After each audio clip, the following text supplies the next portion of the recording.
দীর্ঘ ৩৩ বছর পর আগামীকাল জাকসু নির্বাচন, ভোটের অপেক্ষায় প্রার্থীরা। এ বিষয়ে আরও জানাতে যুক্ত হচ্ছেন সহকর্মী মাহফুজুর রহমান নিপু। নিপু, জাকসু নির্বাচনের সার্বিক প্রস্তুতি কেমন দেখছেন? সেখানে কি পরিস্থিতি এখন বিরাজ করছে, সবটুকু জানতে চাই। সোহার, কিছুক্ষণ আগে কিন্তু আমরা পুরো বিশ্ববিদ্যালয়ের ক্যাম্পাস ঘুরেছি। আমরা যেটা দেখেছি যে আপনি জানেন যে বিশ্ববিদ্যালয়ের এবার 21টি কেন্দ্রে ভোট হবে।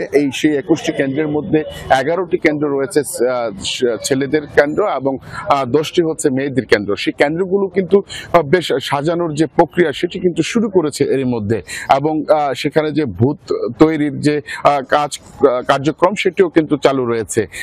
আসলে এখন যে চিত্রটা আমরা দেখতে পাচ্ছি যে প্রশাসনের সাথে কথা বলেও যেটা জানতে পেরেছি, এখন যে বিষয়টি নিরাপত্তার বিষয়টি নিয়ে তারা কিন্তু বেশ জোরদার দিচ্ছেন।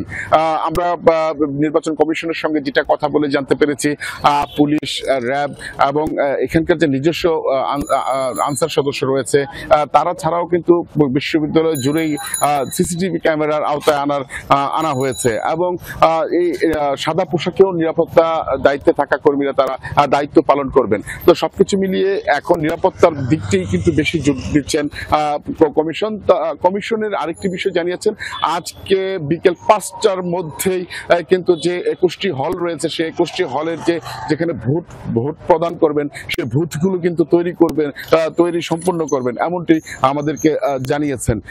আরেকটি বিষয় আপনাকে জানিয়ে রাখি যে আজকে আমরা কিন্তু তেমন প্রার্থীদের যেহেতু প্রচারণা শেষ হয়ে গেছে সেক্ষেত্রে সবাই কিন্তু যার যার অবস্থান থেকে তারা তাদের প্রত্যাশা তারা ভালো রেজাল্ট করবে স্ব অবস্থান থেকে। সোয়ার, নিপু, আপনাকে ধন্যবাদ।